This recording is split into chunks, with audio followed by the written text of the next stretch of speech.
Hello, welcome to this video on how to spot the issues in the contract law problem questions. What this is going to do is help you spot what to talk about in those questions where it doesn't tell you. So where it says rights and remedies, for example. So for AQA, law paper 3, that is questions 10 and question 11. So what this video is doing is not looking how to apply the law or indeed explaining the concepts. It's literally just looking for what you need to do or what you need to look for when analysing the questions to know what content is covered. So there are some clues you can look to, but there are other resources to focus on how to outline those elements and how to explain the law and so on. So questions 7 and 8 tell you what you need to discuss. So we're not going to focus on questions 7 and 8 because question 7 asks you to look for suggesting an outcome, and it also tells you the broad area of law. So for example, in the contract law, that could be intention to create legal relations, it could be consideration, and it tells you you need to drill down to the specific area.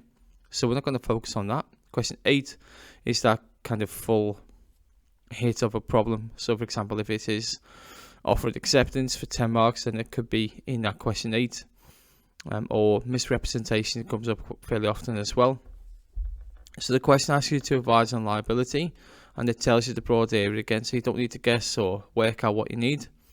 And it's about explaining, applying and analysing all elements in that question.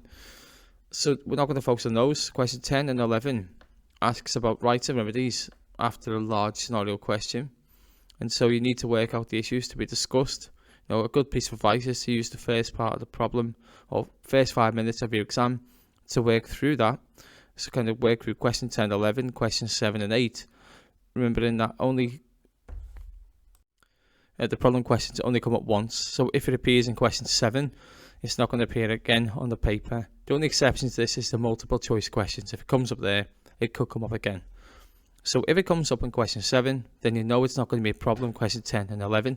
So what you're doing is ruling out. So for example, if offered acceptance comes up in question 7, then of course you're not going to have to look at the same issue in question 10 and 11. So you're sort of ruling out things. Misrepresentation appears in question 8, you know it's not going to appear again. So use the first 5 minutes of your exam to work out the problems in each one. That'll set you on the right course. So we're going to focus on question 10, question 11. Now question 11 is slightly different, isn't it, in that it's got 23 marks for the elements, so like the rights and remedies, and then there's 7 marks on the theory. In this it could be balancing conflicting interests, or morality, for example. It could be something else, it could be theory of contract, but generally it's one of those two. So with offer and acceptance, the trick here is to remember they always come up together in problem questions, and it's usually in the form of a negotiation between 2 or more people. So that is how you know already it's going to be offer and acceptance, and what you're doing is tracing from start to finish the legal obligations. You might have more than one person. You might have 2 people who've been received an offer, and they might try to say which one is or has accepted it. So it might be that there's an advert or a reward or a promotional campaign, and then what it needs you to do is analyse the invitation to treat issues. You might see as well someone do a counter offer. So in that negotiation, often an offeree will try to enforce the original offer, whereas counter offer, as we know, is a rejection. Sometimes you might see somebody try to revoke an offer, and so there's often acceptance issues. The question is, has it been done before acceptance or not? Be careful also with requests for information, because requests for information are not offer, not acceptance, but they can look like a counter offer. So you need to make sure you're aware of the differences between those two. And of course, look for problems with acceptance as well. Is there a delay? Have they accepted by conduct? That kind of thing as well. So the next issue is intention to create legal relations. So usually this is promises made in existing relationships such as family, friends and neighbours.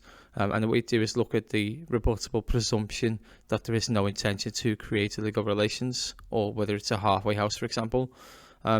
But then what you're doing is you're looking at, does the relationship change at any point, or do they have some sort of business relationship? Do they do work for each other and that kind of thing? So you need to make a balanced judgment. How serious is that is the promise? Often the issue in your papers is not about businesses, because if there's a contract between a business, the ones you are going to look at is the Consumer Rights Act, Now, the Consumer Rights Act says there's always legal relations, so that's not going to be a problem question, is it? However, if it's a private or it's business to business, then that could be.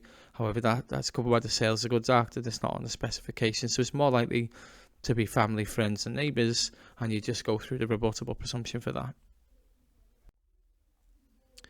Considerations. So what is it? This is probably the toughest one to spot.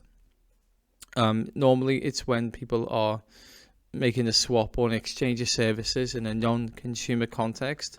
If it's a consumer context consideration, it won't be an issue, so you don't need to discuss that, because consumer, it's just about implied terms then.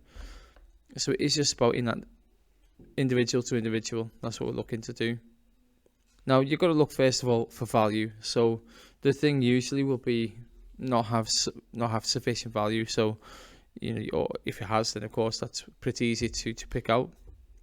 In terms of promise, it's made on the basis of something been done for the person in the past. So, for example, you've got this past consideration, there's no consideration. What you're looking for there is, I will do something because you've done something for me in the past. And so you know what you need to discuss is the rules around past consideration. What about if considerations move from a third party? So this means that one person is trying to enforce rights which for an item they didn't buy, for example, or a service they didn't buy. And so it's about looking on the rules of privity then, and you need to discuss those. You can also consider, has a person got a duty to do something already? If they have they gone above and beyond that duty? So you can see if they've done anything extra, because usually they'll be asking for some extra money, for example. You've also got a link between this rule and economic duress. So has pressure been put on somebody to pay more money even though they're not doing anything else? That triggers two issues. That triggers consideration. It also triggers the economic duress concept as well. Privity is technically a separate topic but comes under consideration. So again, this is about the third party enters into the agreement on behalf of another. Now the third party gains a benefit for someone else in the agreement, but it's usually contained with Consumer Rights Act. So, for example, somebody buys, we've seen examples where somebody has bought a tattoo for someone else, and then there's the privity issue. Or somebody's bought a washing machine for someone else, and it's about using the privity rules. Usually then it's a defence. In criminal and tort law, it's easier to spot defences. They're intoxicated or they've contributed to their own negligence. In this, we're just looking at privity because what the other person will say is, we've not got a contract with you, so you can't enforce rights. So it's not a defence technically, but that's what you need to be thinking along the lines of. And of course, what you'd need to do is look at the Contracts Right to Third Parties Act 1999 and look, is the third party identifiable? So look deeply, is it the person is, I'm buying this for my mum, or I'm buying this tattoo for a person? Of course, they're going to know who it's for because that person comes in to get the tattoo. Okay, so for types of terms, we have express terms and we have implied terms.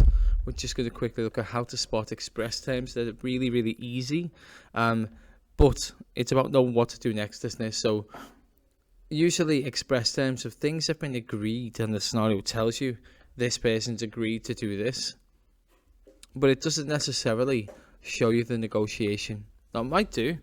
So an example there is X agreed to deliver magazines to Y. That's an express term. Or you might have express terms such as relation to time. Now, we're going to come to time in a minute. If time is there, if time is of the essence, it's always an express term. It's always a condition as well.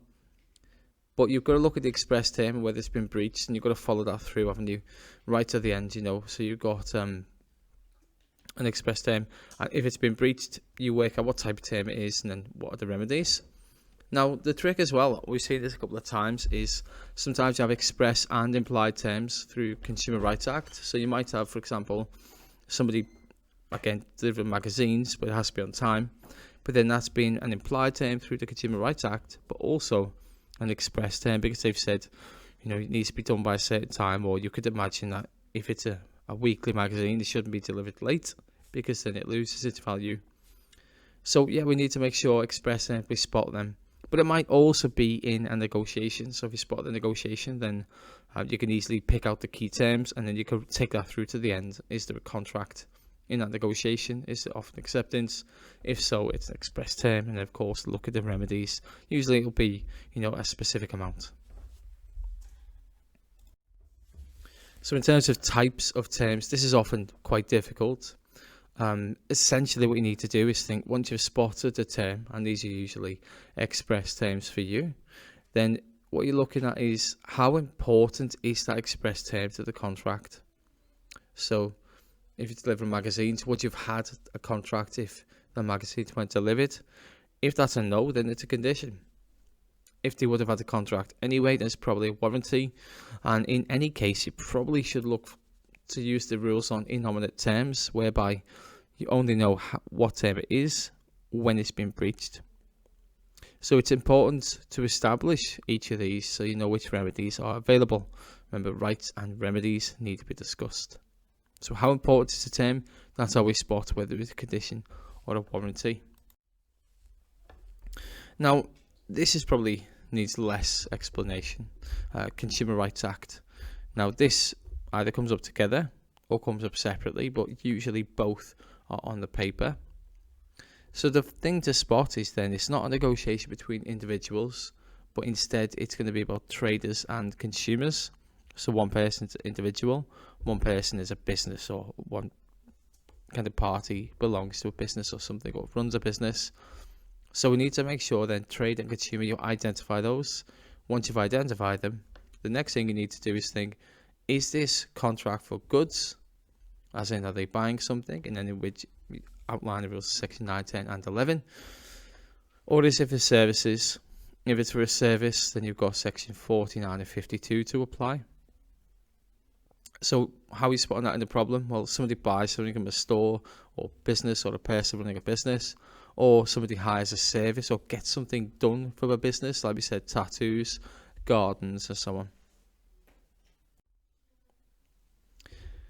We've spoken about privity in the context of being a defence, or like a defence anyway, whereby you've got somebody saying, well, I've not got a contract with you because someone else bought the product, or someone else hired the service.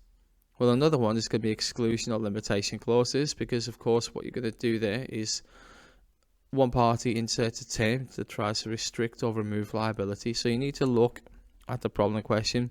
Usually it's at the end of the scenario, so like they'll go through all the problems, and at the end it'll say, however, X is not going to be liable because they said in the receipt or something that they're not going to be liable if this is the case, or we're not going to give you a refund if it's past a certain number of days, even if the item is broken.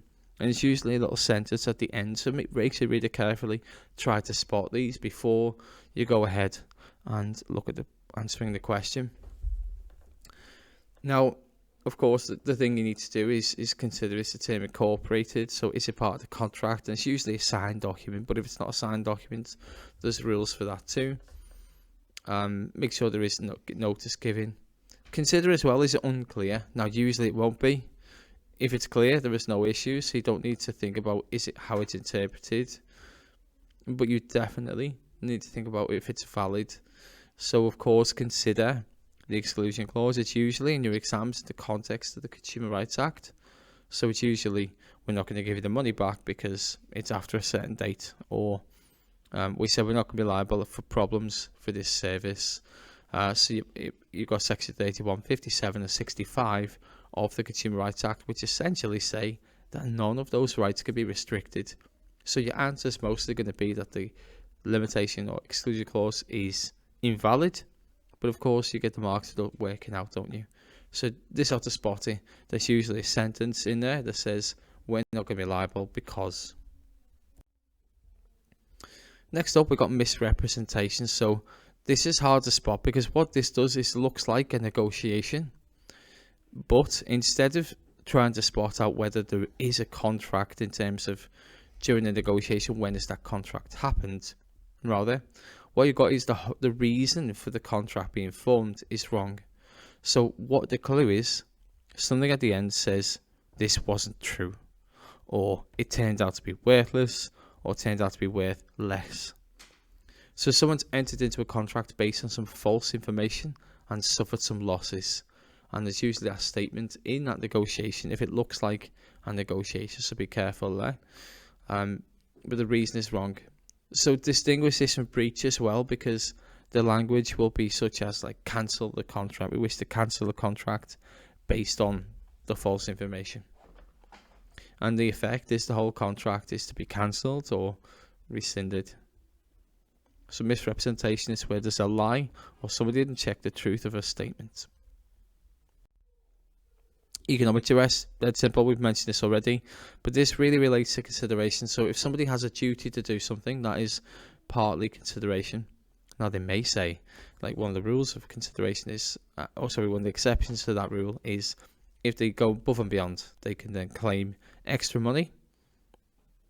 Well, what we've got with economic duress is a link for that, because they put pressure on the party, and it has to be illegitimate pressure, and there are rules on that. Of course, go to information on that instead, but illegitimate pressure. So they say, I'm not going to finish this unless you do this, or I'm not going to do that unless you do this. And so you're doing this adding to the existing agreement. Consider, is it the existing duty? What are the exceptions? And then in any case, there might be economic duress anyway. So it's where there's pressure for the party to vary a contract or to enter a contract. We got discharged by performance. Now this is less problematic. Usually there's a breach, okay? So, but then sometimes if somebody's been stopped from doing something, if there's partial performance, then you may need to use the rules on discharge by performance, whereby you may get a quantum merit damages. So it's just where there's been partial performance rather than full performance. Now discharge by breach, this may come up sort of more than one time, right? Because breach of contract is where somebody goes to do something or has obligations to do something and doesn't do it in one way. And what you're looking to spot that is one or both parties have not done what they're supposed to do. In simplest terms, that's a breach. Now the trick with this is linking it to remedies then. So whenever there's a breach, you need to go forward and explain what remedies are available. Now frustration, again, students tend to like this one, but it can get complex. We need to make sure we spot that the contract has become either impossible to perform, so the thing is no longer available, or it's become illegal to perform. That's happened a couple of times in problem questions. I think last time was it something along the lines of an illegal sport and it was banned, or the contract has radically changed or become commercially sterilized. So you're looking, does that contract have a point anymore? So you might have things like a hotel room for a concert, you know, or some other event. And if it has been, then of course you've got that. Now the contract is completely different than the original contract, and so they can't perform it anymore. And what you've got to look for though is also issues like foreseeability or a difficulty to perform rather than impossibility to perform, and you've got to analyze those problems. Now the scenario also will usually tell you who's paid something. So X has put a deposit down for a party, or Y has paid 2 weeks worth of the payments he should have paid out of 10 weeks, and then he stopped. So what you've got there is sort of, it gives you clues by giving you this person paid this amount already, so you know they're going to claim it back. So that's a clue there. And in any case, they will give you some facts, some figures. And finally, we have remedies. Okay, don't forget remedies. I mean, if you forget remedies, then you're not going to hit those top bands, because it asks for rights and remedies every question. And so what we got them, some are specific. So if it's Consumer Rights Act, we know there are specific remedies. Misrepresentation has specific remedies. Frustration has specific remedies. Some are linked to the term as well. So you've got conditions, warranties, rescission. But you could also look for loss of profit or loss of chance as alternatives. So are they losing the opportunity to do something? Remembering we can be compensated for that. But also consider remedies even when the issue is offer and acceptance. You know, for example, there's a price usually mentioned, so you've got to say what the outcome is. So you'll be asked to analyse offer and acceptance. If there is acceptance, then there is a contract, and the figures discussed, you're required to then explain that is what they'd be claiming for. So they give you clues by giving you figures for remedies. You could also, at the time, anytime money's mentioned, then obviously that's what the person's going to be claiming for. It's not mentioned by accident. We need to make sure we're plucking those figures and use them for remedies. It will also help you formulate an argument as well, in terms of whether you think there's offered acceptance. Well, there is going to be if they mention figures. So conclude that there is, and say they're going to be sued for breach of contract. This is the amount that they're going to be claiming for. And that's really it. So that's how to spot things. Obviously, we're not going to go through every single possibility, but some examples there. So good luck in your exam, and if you've got any questions, you can pop them in the comments. I'll answer them if I can. Good luck.